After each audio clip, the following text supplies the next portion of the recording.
Netcasts you love. From people you trust. This is Twit. Bandwidth for FourCast is provided by Cachefly at CACHEFLY.com. This episode of FourCast is brought to you by Squarespace.com, the fast and easy way to create a high-quality website or blog. For a free 14-day trial, go to squarespace.com/forecast and be sure to check out their annual plans for savings of up to 20% off. And by Netflix. Watch thousands of TV episodes and movies streamed to your PC, Mac, or TV instantly, plus get DVDs by mail in about a business day. For your free 30-day trial, go to netflix.com/twit. What sort of future do you think we're heading for? How will we live as we slip into the 21st century?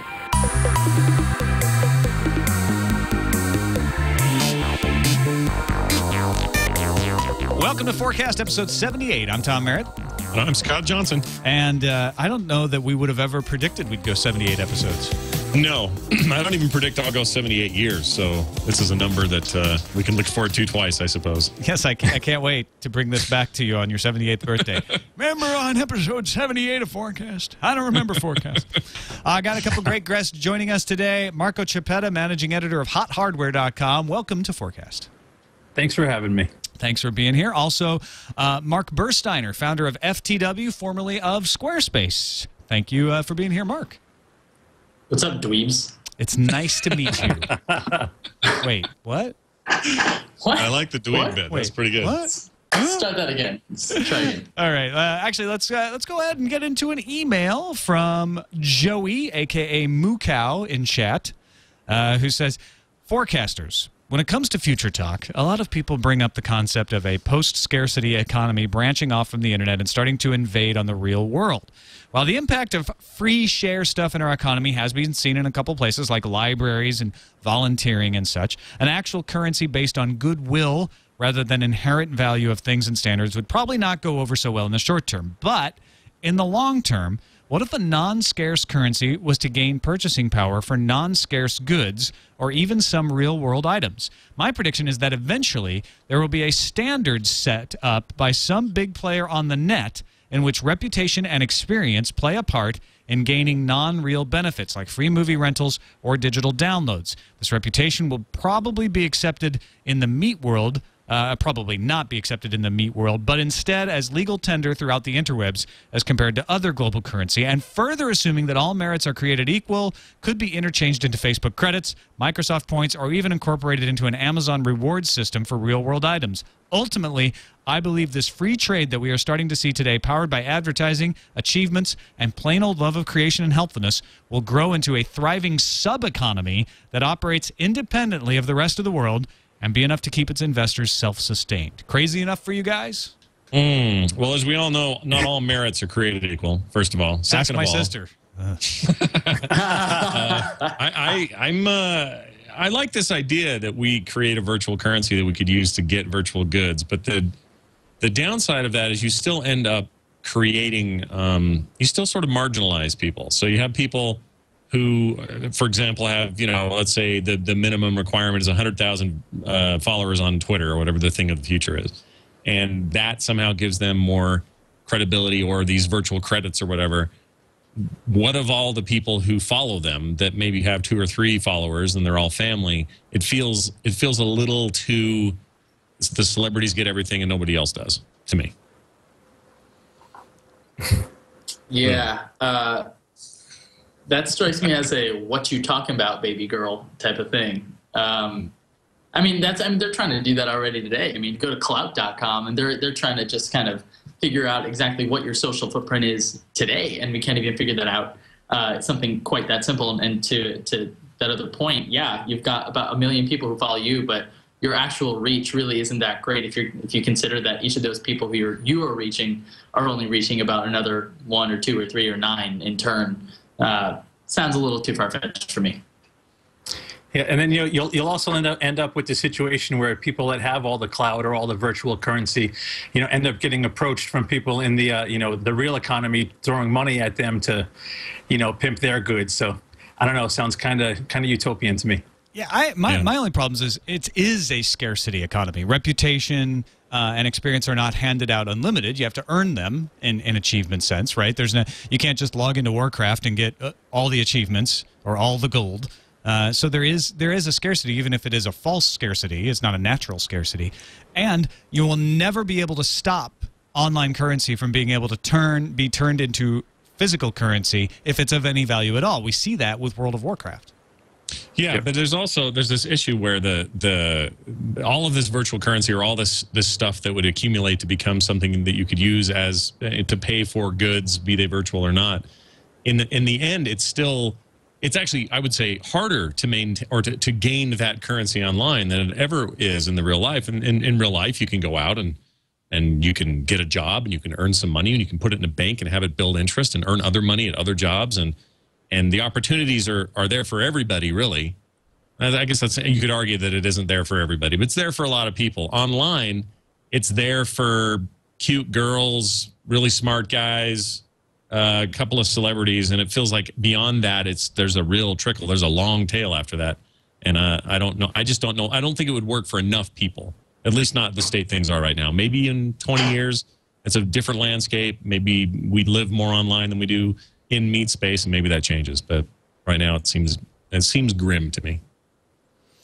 Send us your predictions, folks. If you believe they're grim or not, it doesn't matter. We like them. Send them to email fourcastpodcast@gmail.com or post them up on our blog at fourcastpodcast.com. That's FOURCAST podcast.com. I think we'll all end up with one currency and one world government eventually anyway. That's what the black helicopters are for. On to the short-term predictions. These are things you think will happen sooner rather than later, maybe in the next few years. And Marco, we'll start with you. What do you see on the short-term radar? So I see, being the tech geek that I am, I see a resurgence coming to the high-end desktop PC, with the massive influx of low-power tablets and netbooks, and other ultra-mobile platforms that are all capable of capturing HD video and high-res photos and other types of media, that a portion of that user base is going to want to edit that content, create new content instead of just consume it. And they're going to realize, wow, I don't have enough horsepower in my hand or on my current desktop to do that. And we're going to see a boost in desktop sales. Whether or not that overtakes the mobile platforms that have been outselling them is another story, but I think the high-end desktop PC is coming back. So interesting, Marco. This is the opposite of what we usually get, which is everything's going to get smaller and smaller and more portable and more portable. And you know what? I'm kind of with you, because the whole time this is being said, I sit here and go, well, wait a minute. A huge part of what I'm able to get done depends on that stuff getting better and better, the desktop side of it. And I need that stuff to get better and better to do what I do. And if it starts all going totally mobile, well, then I start getting limited as to some functionality. And I think that's a great prediction. I think the idea that we're all just 100% sure it's all going to be paper-thin credit cards that we're carrying around is possible in terms of some of the technology we use. But where the real work and the heavy-duty stuff gets done, I think desktops have a place and will always have a place in some form or another. Maybe those desktops shrink, but their functionality and at their core will remain the same, I hope.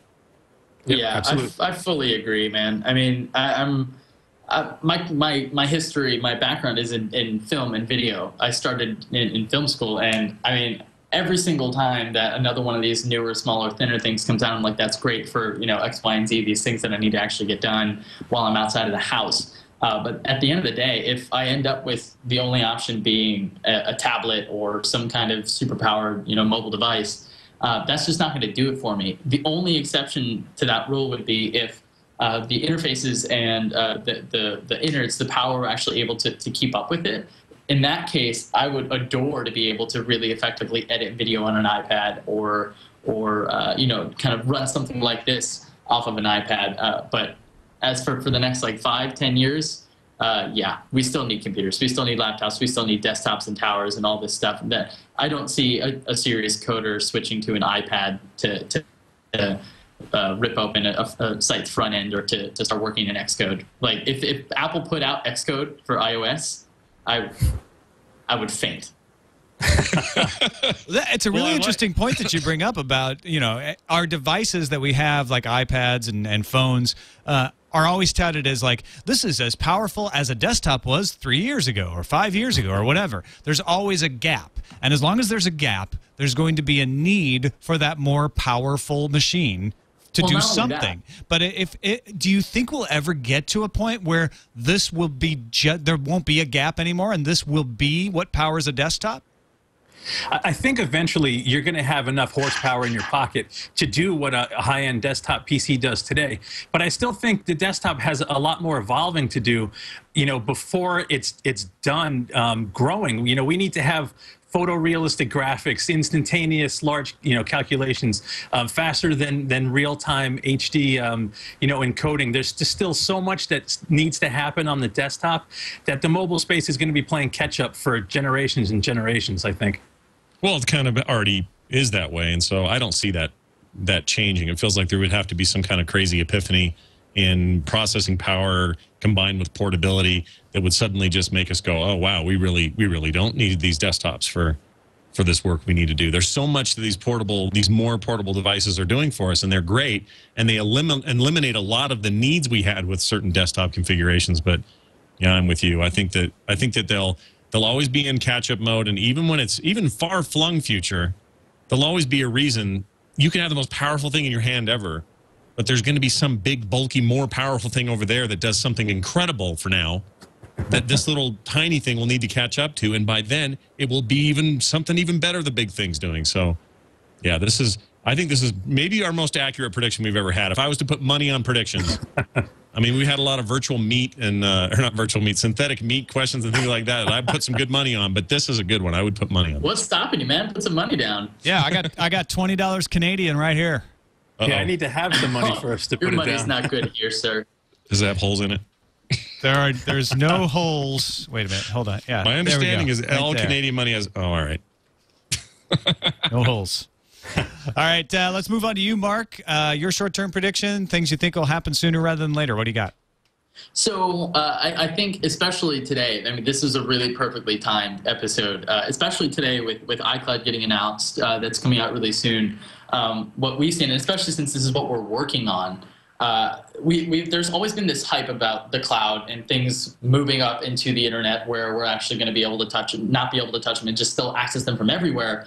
But I think we've all kind of had this incorrect notion that it's going to be a Dropbox sort of a solution, that we're just going to have a separate computer up there. And that's really not what I see happening. The way that we're actually trying to do it, and what I see happening throughout the industry, which we're starting to see today and we saw a couple of weeks ago with Google Music, is these separate tailored solutions that kind of really do become transparent the way that Apple does want to do them. I'm not a big Apple fanboy or anything, but I think they are kind of on the right track there. I'm not sure the execution's there, but these cloud solutions need to not be this one-size-fits-all. It's never going to work that way. There are separate apps and separate experiences that need their own tailored solutions, and I think over the next 3, 4, 5 years, we're going to start to see those things really kind of coming to life and really kind of finding their fit. Because for right now, for example, the music space is just in disarray. It's totally fragmented. I've got 5 different apps that I'm running depending on what kind of music I need. Thankfully, now Google Music has cleaned up a lot of it for me in letting me host everything myself. And then I just keep audio around for those quick songs that I don't actually have in my library yet that I'll go and get and then add to that library later. But even that is a little bit too fragmented. Apple's on the right track, but I think between the 5 gigabyte storage limit and the $25 a year, kind of capping it out there at 5 gigs, I don't think that's really going to be the solution. So over the next 3 years after today, we're going to start to see those things start to make more sense for gaming-specific verticals, for music-specific verticals, and for all of those other things that kind of need to start to fill in those gaps. So back in the day, this is like 12 years ago, back in the day, Larry Ellison, CEO of, he's still CEO of Oracle, isn't he? Is he not doing that? Yeah. Anymore? Oh, yeah. Anyway. Still is. Oh, yeah. Anyway, He I will haven't be paid attention to him in a while, but I remember about 12 years ago hearing him speak about, and I don't remember where I read it or saw it, but I remember it really sunk in with me. He said, the internet becomes the thing it needs to become the day that we can use it the way we use electricity.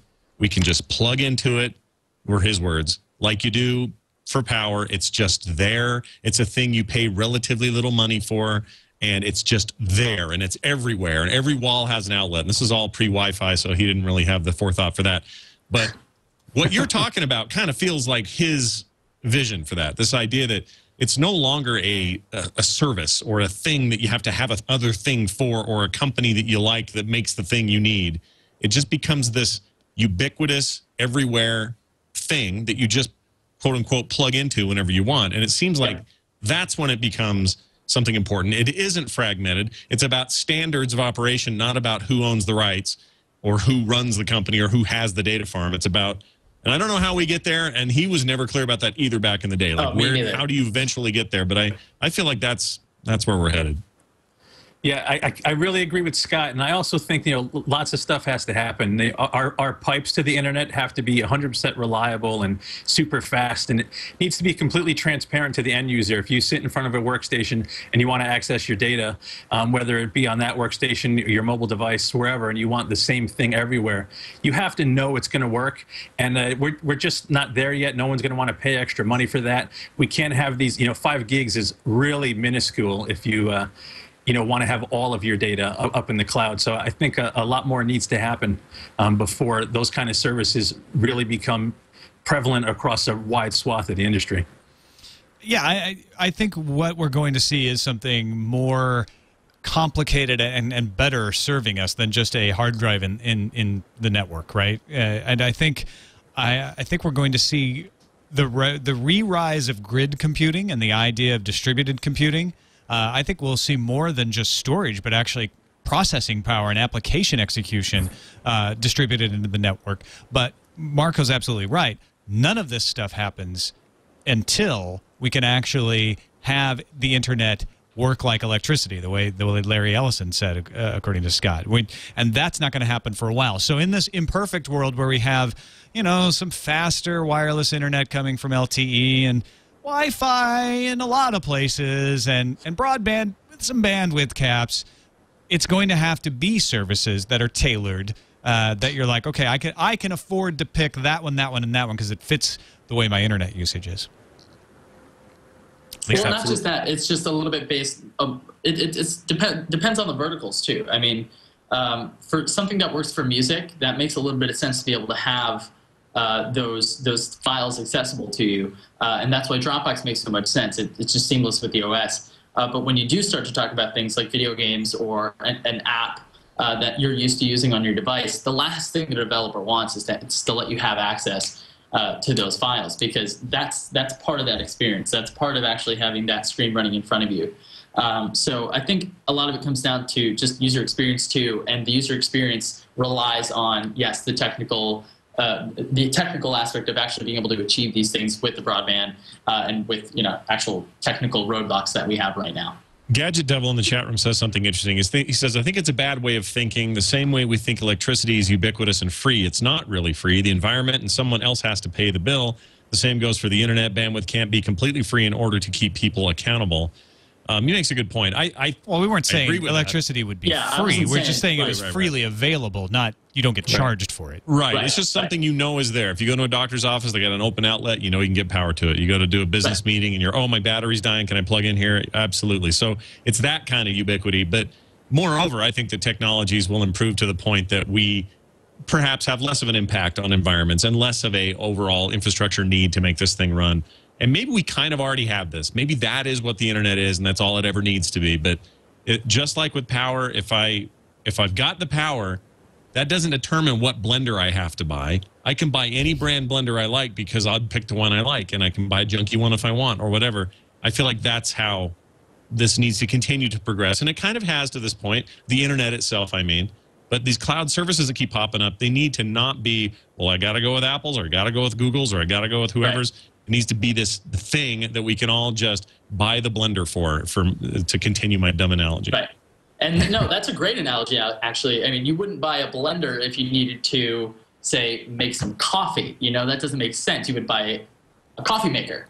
You know, so in that same sense, we need to be able to have these services that make sense, that we can, sure, plug in, and it does need to be ubiquitous, but we need to have the right tool for the job. Yep, absolutely. And time for us to take a quick break. Thank our sponsor, Squarespace.com, which is probably the right tool for a lot of jobs. If you're a blogger, it's got an easy-to-use UI for creating and managing a website or a blog, optimized for both beginners and CSS experts. hundreds of design templates. You can be as bad at design as me and make a really good-looking website using Squarespace. It's also in the cloud because they host it. They store it for you, and so it's reliable. If you get a lot of visitors, it scales up fast. Or if you don't get a lot of visitors, you don't need to be wasting a lot of resources on it. But then when you do, down the line, it's going to be there for you. So check it out. Movable Type, TypePad, WordPress, and Blogger, all available for import. And all of your data is exportable, too. They don't lock you in. That's a key to these cloud services, right? Is that I want to be able to change. If I go from one music service to another, what am I going to do with my music if it's all been streamed and I don't have it downloaded? With Squarespace, they say, look, we think you're going to love our service enough. We're not worried about that. We'll let you take the data if you need to go for whatever reason. So go ahead and give them a try. I think you're going to like them. Check them out, squarespace.com/fourcast. That's FOURCAST. Free 14-day trial. No credit card needed. Just start building a website. You can use their templates and make it look great. Or if you're more skilled than I am, you can get in there, tweak the CSS, and make it look exactly the way you want to. It works for any skill level. Check them out, squarespace.com. We thank them for their support of FourCast. Mark, we'll stick with you. Long-term prediction. These are more of the in 100 years will be in flying cars sorts of predictions. What do you got for us here? So one of my favorite articles in any magazine I've ever read. I was much younger. It was an issue of, I think it was either Popular Science or Popular Mechanics. I really wish one of them would change their name. But my dad used to read them. And Unpopular Mechanics. Yeah, Unpopular Mechanics would be great. I hate Unpopular Mechanics.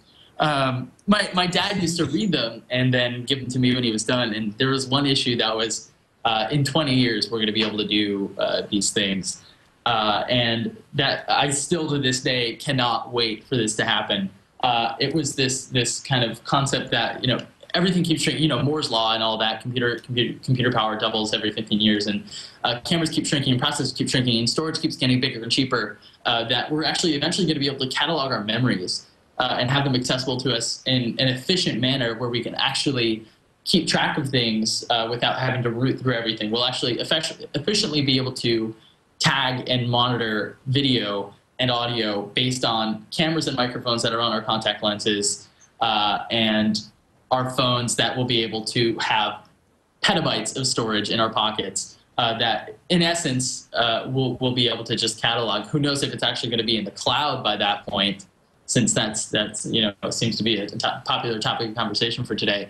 But I don't know if this is so much a prediction as it is a hope. That eventually I can just go, holy crap, what'd you just say? And then replay it over in my head. I would never have to worry about forgetting anything ever again. So great for domestic disputes. Yeah, exactly. Who would have access to your memories? So would you have to, like, we can have a system set up where Facebook. Facebook is it. Facebook will have access to your memories. AOL keyword is what we need to have back in place. No, but I mean, like, if somebody, let's say, I don't know, your offspring decide they want to find out what you were thinking in 2011 when you made this prediction, and they want to go back and dig through there and find it, how are we granting access to people? Is it going to be a genetic thing where their markers match, therefore they have access? What if you have a rogue son who hates your guts and wants to use it against you? Like, what do you think about all that stuff? So there's got to be a buffer, right? I mean, like, I wouldn't put it in the cloud if it were me. I wouldn't have that go anywhere but directly onto my pocket. And at that point, I mean, video codecs in the next 20 years are going to go ridiculously crazy. I mean, I don't know if you guys are super big into video, but if you've ever seen Apple's ProRes codec, that's what a lot of all the Red cameras work with.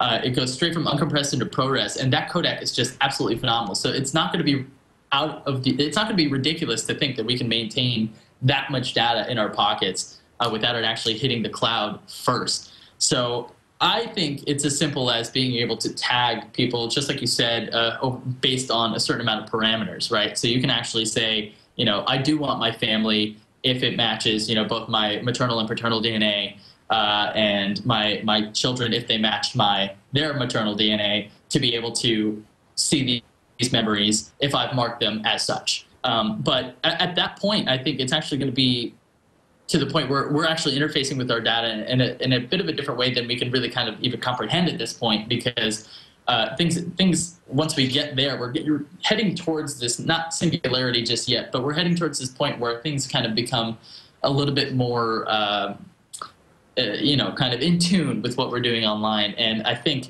at that point, that's not just going to be cameras on our eyes. That's going to be an OS that we're running. That very well may be our mobile device, and that is how we communicate with one another. And what's in our pocket is just the storage.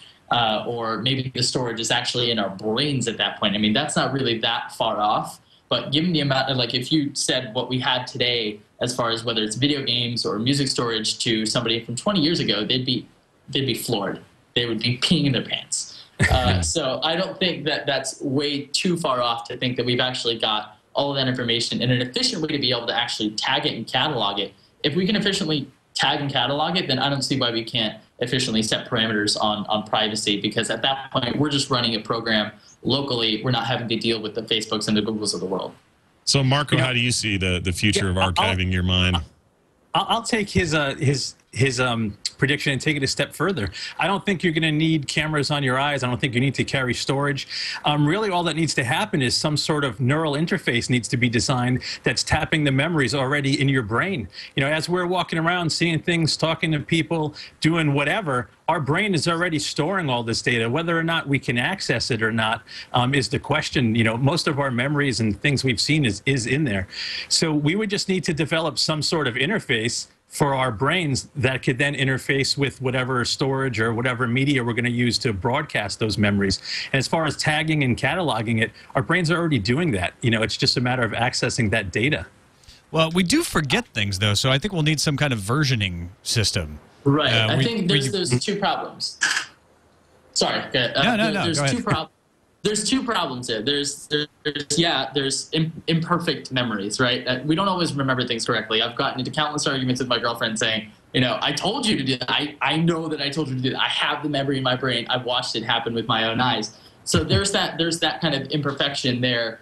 And then there's the idea that if we're talking 5-10 years here, you know, just 20 years tops, I do agree that I think that's something that's going to happen eventually, but we might be bleeding a little bit into my crazy long-term prediction then. So, all right. Well, let's shift over to Marco's long-term prediction then before we get to crazy-ass prediction.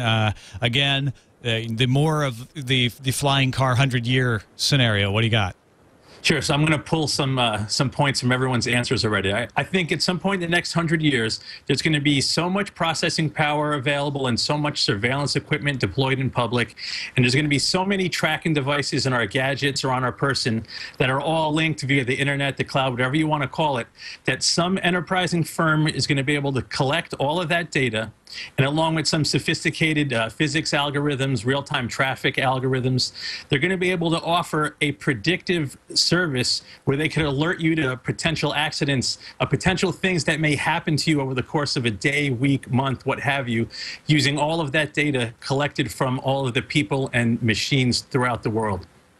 So you're okay. I love this. So wait, so if I gotta get on a flight to Anaheim in October, which is happening, and you're saying if this was 100 years from now and this was going on, I could accumulate data from computer systems at the airport and in ticketing and the people involved there. Their sort of biological data would be somehow mixed into this, and the freeway data and all this sort of thing would help me, within some realm of accuracy, actually predict how my trip's going to go, or say, oh, there's a likelihood that there's going to be a crash because of all these millions of factors or whatever.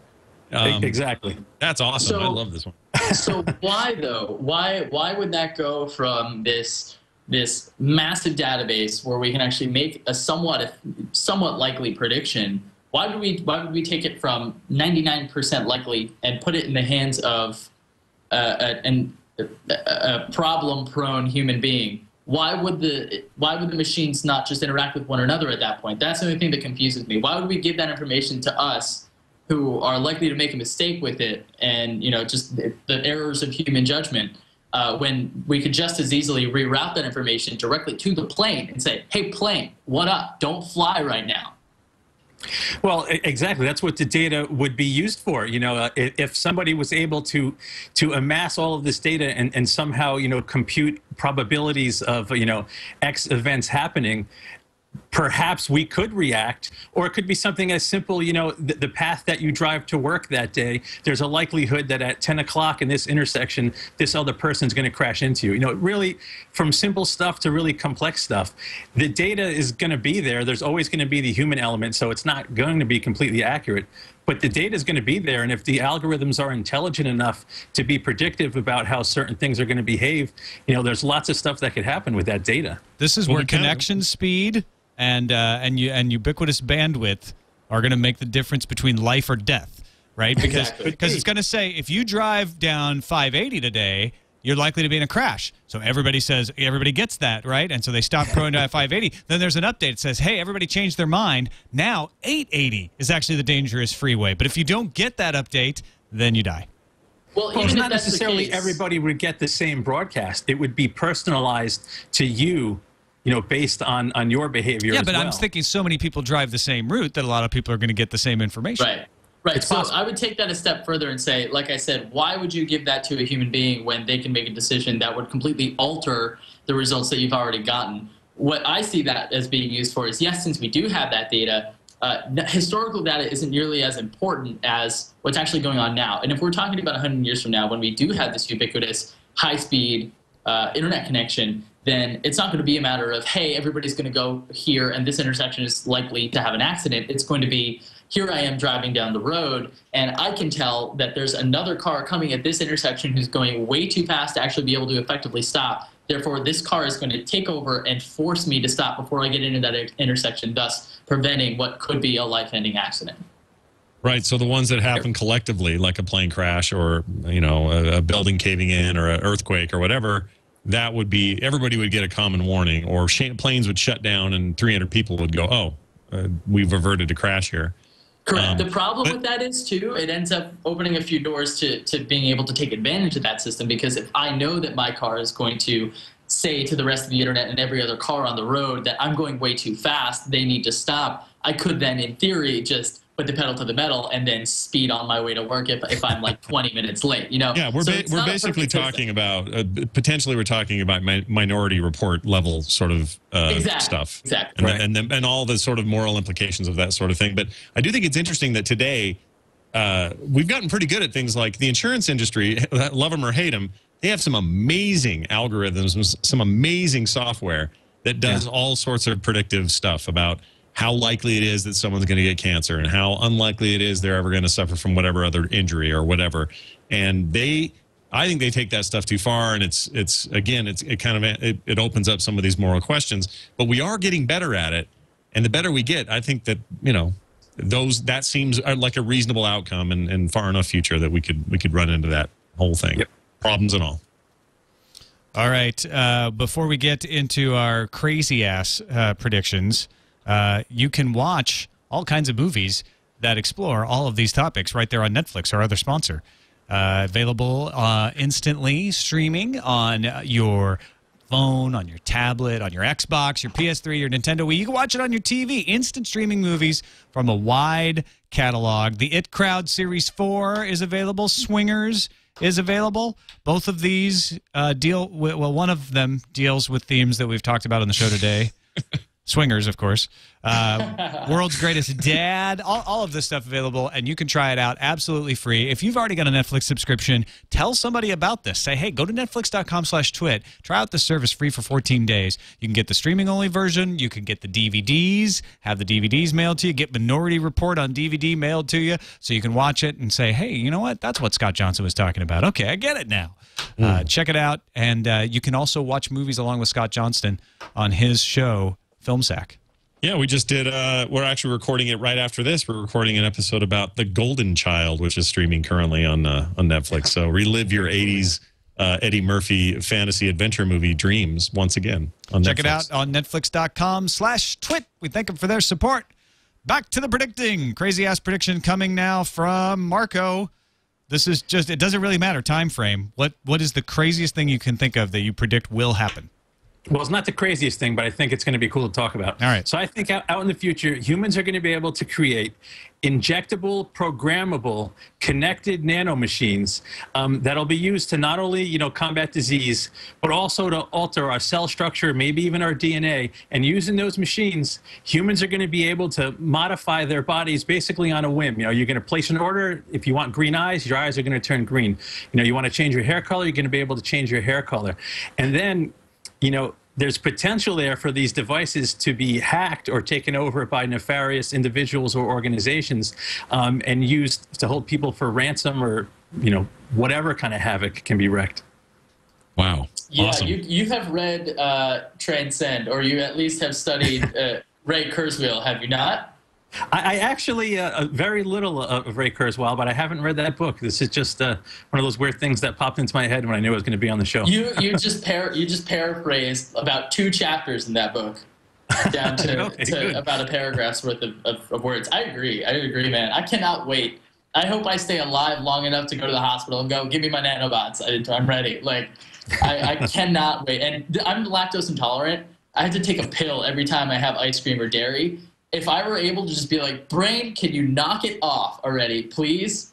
And just fix that and just be able to eat a boatload of ice cream, I would be thrilled. Well, yeah, you just get a bunch of nanobots that are digesting the lactose for you. Boom, you're done. Problem solved. Nanobots that like milk. Those are great. Those are the best kind. Nanobot tolerance. I think this is a great idea, just because being able to take a litany of problems, cancer. Let's just talk about cancer. There are things that nanobot technology, if we could harness it in the way we need to, that is our cancer cure, because these could be programmed to find the right tissue in the right place for the right kind of cancer, and every time we'd be able to take care of it. We have the cure to cancer if we can get that technology worked out. I feel like it'll be a long way off, but I'm looking forward to that day. There's got to be a day where we go, you know what? It's all about these little machines. They know right where to go. Chemicals don't know necessarily. They kind of know, and they try to go, but they don't. So I think the future cure for cancer is nanobot technology. Well, and you don't. It's a safety net, right? I mean, we're realizing more and more that cancer is sort of like consumption. There are many, many different kinds of things that fall under the rubric of cancer. Some of them are virus transmitted, some of them are not, some of them are mutations, and so there are lots of different cancers. But what you're saying, Scott, I think is brilliant, which is the nanobots don't care what kind of cancer it is. The nanobots go after any of the damage in the tumors and say, right, we're gonna stop that before it starts to damage things. Yeah, it's like ones and zeros. It goes, that's bad tissue, go. Oh, that's good tissue, don't go. And if we've perfected it and gotten over all the mistakes and the errors and the people dying from trying to figure out how it works, we finally get to that point, they'll know right where to go and where not to go. And it's really as simple as that. The machine logic is a piece of this we've never been able to do in cancer research. So I feel like there's actual truth to this. There's actual, I mean, I am no oncologist / nanobot engineer, but it seems like that should be a good combo. If we can get far enough to be able to identify a good cell from a bad cell, that nanobots reasonably could be assumed to be programmed to go after them. On the other side of it, though, you were talking, Marco, about being able to change your eye color or being able to change your appearance and order something like that. That assumes that the nanobots are actually taking over for organs, maybe failing organs in some places, and replacing them. At some point, though, do we come across a philosophical conundrum of, am I still me if I've been 95% replaced by nanobots? Well, that's kind of where I was hoping the conversation was going to go. If it got to the point where the devices were so intelligent and so easily programmed that they could alter cell structure, DNA structure, what have you, who are you really? If you can flip a switch, and even change your skin tone, whatever, what you were is just, the sum of what your DNA said you were at that point. But if that's been altered, is it not you to change it? It's interesting to think about. Yeah, I mean, I think that's I think there's a pretty clear line between when you're human and when you're a robot. So I don't think that's a problem. I mean, clearly, if you've still got your consciousness and you're still you, but when it comes down to physical features and what your body really kind of is, I mean, those things shape people. Those things shape your personality and the things that you go through in life. And then you end up with this weird kind of Stepford utopian, everybody's got blonde hair and blue eyes and this nasty place that you don't want to live in. Everybody's exactly the same because they see it as an ideal. So I guess in essence, at that point, if it were me, if that were happening right now, I mean, I wouldn't want to change those things. There's stuff that's not perfect about me, but I would leave it alone because that's part of who I am. I think there would need to be some sort of a lockdown if that's something that's realistically going to happen. I mean, that information either needs to not be shared or it needs to not be accessible unless it's under very, very, very dire circumstances. Yeah, am I still me if I've changed my hair color, my eye color, my skin color, my height, my weight, and 95% of my brain is now made up of nanobots, which store my consciousness, but is that any different than storing it in a hard drive? Well, the other question is, if everybody's going to be free from disease, can order whatever body type, whatever physical attribute they want, how do you stand out? It's going to be such a large group of people that have that, ideal selection. How wild are people going to get when they want to stand out? People are going to have, chameleon skin, what have you. There's just so many possibilities.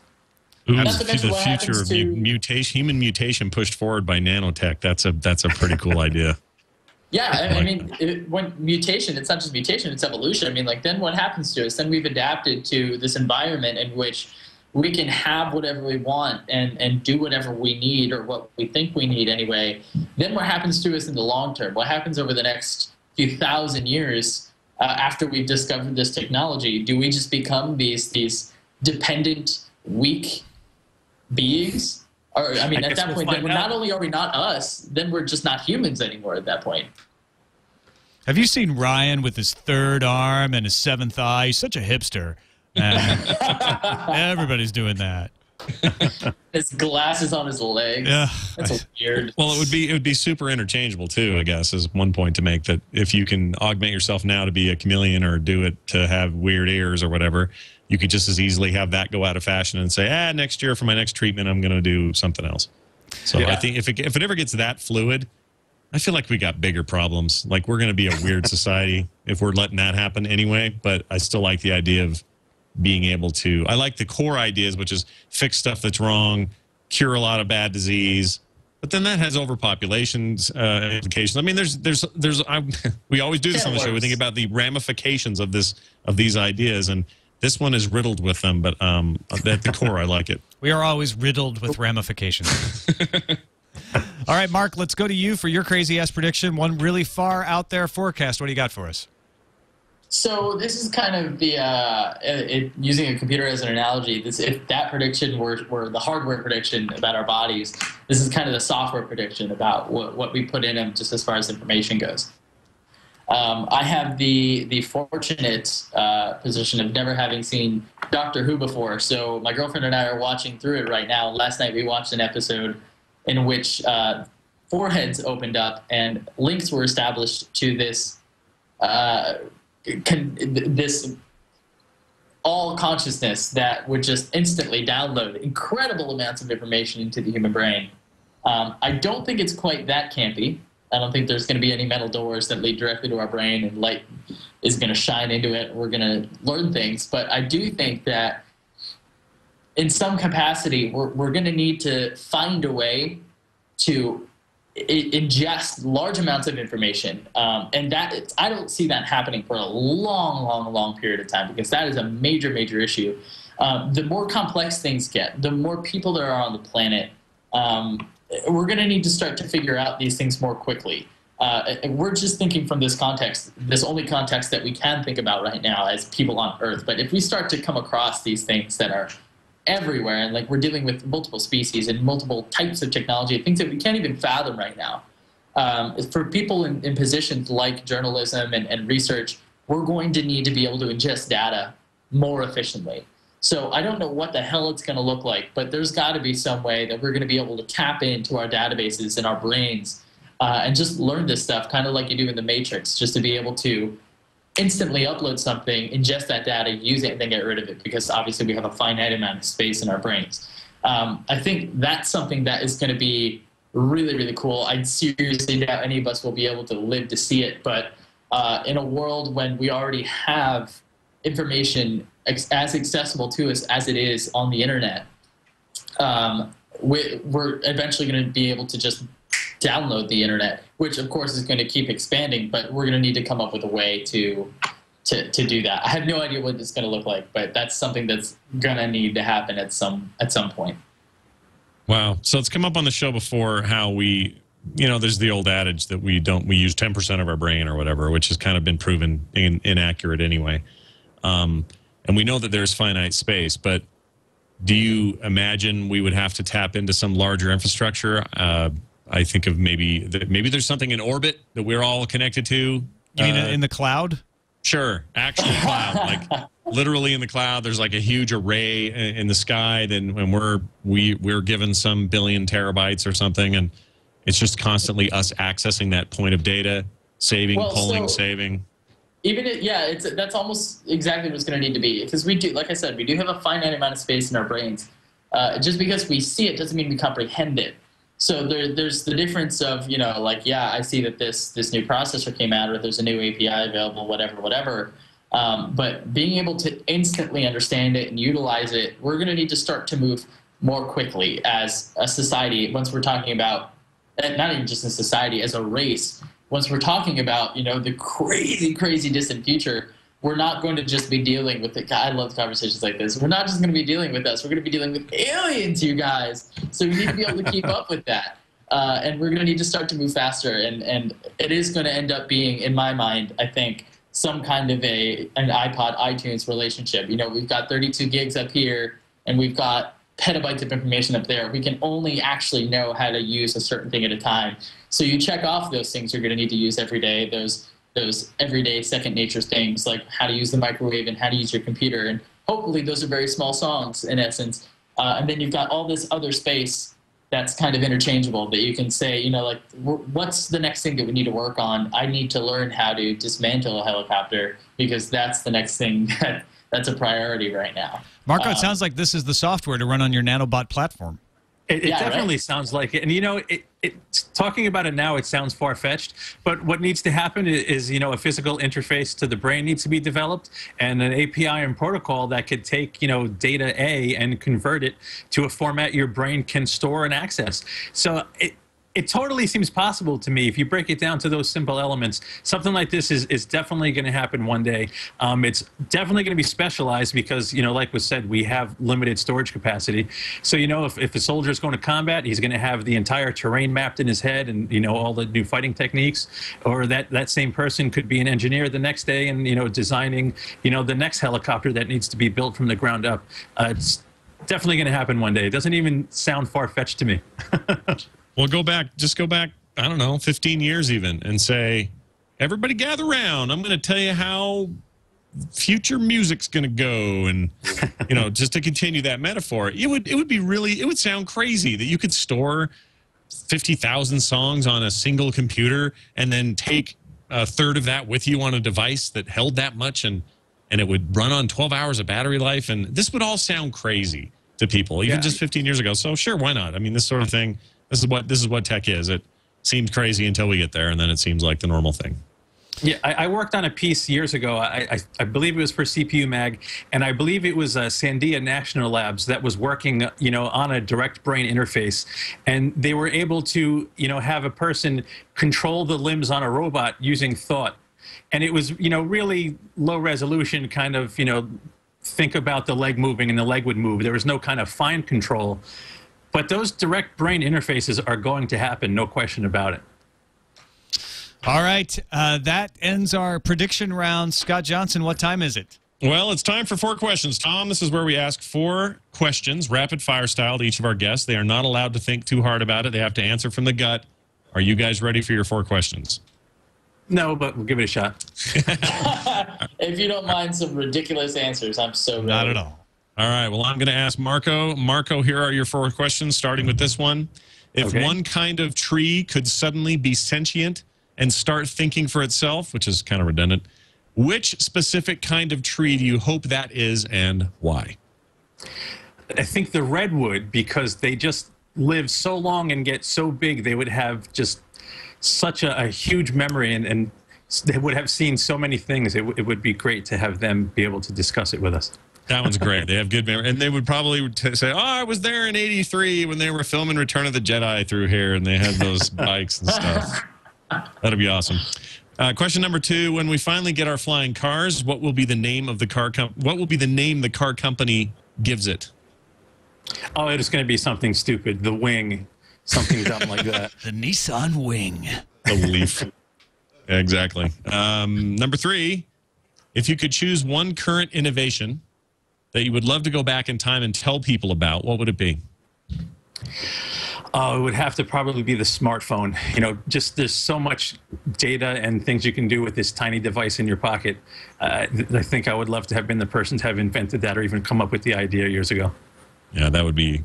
You may take a camera with you, too, and film that, will you? Because I'd like to see the reaction as they burn you at the stake. Next up, is there a prediction that you made today that you wish you could now take back? I don't think so. I think I had fun talking about him, and you guys seem to like him, so I'm good with him.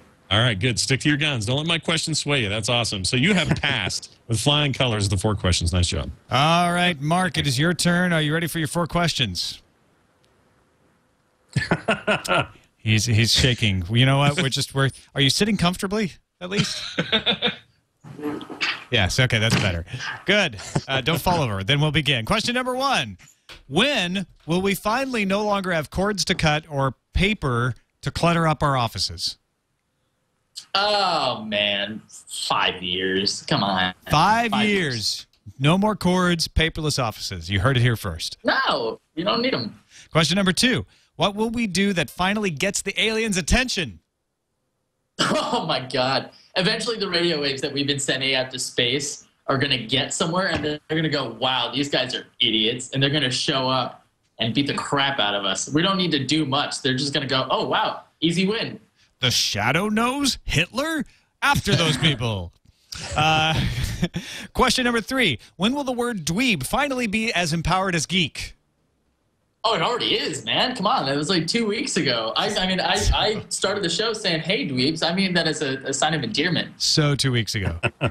That's been, past man? cast. Question number 4. If you could settle a planet, what would you do there? I would probably keep it for myself. And just, that would be like, people have island homes. Nah, screw that. I got space homes.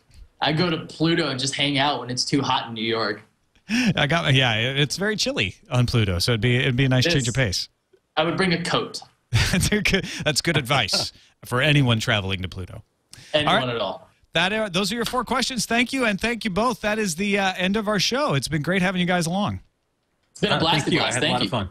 Marco Chiapetta, managing editor of HotHardware.com. Let folks know what's going on over there at Hot Hardware and how they can enjoy it.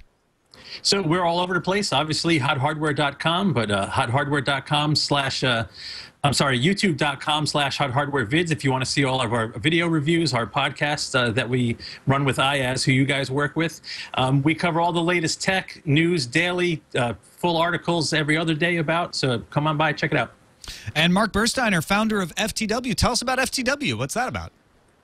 So we're enabling data portability over every single game console that you can wrap your head around. Totally platform agnostic. We want your games to be totally separate from where you play them.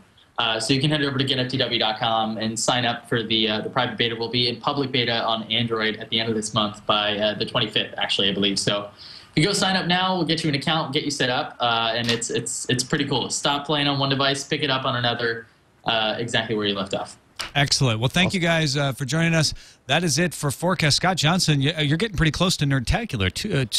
Two weeks away? I think we're 10 days away now. As of tomorrow, it'll be 10 days. You'll be here.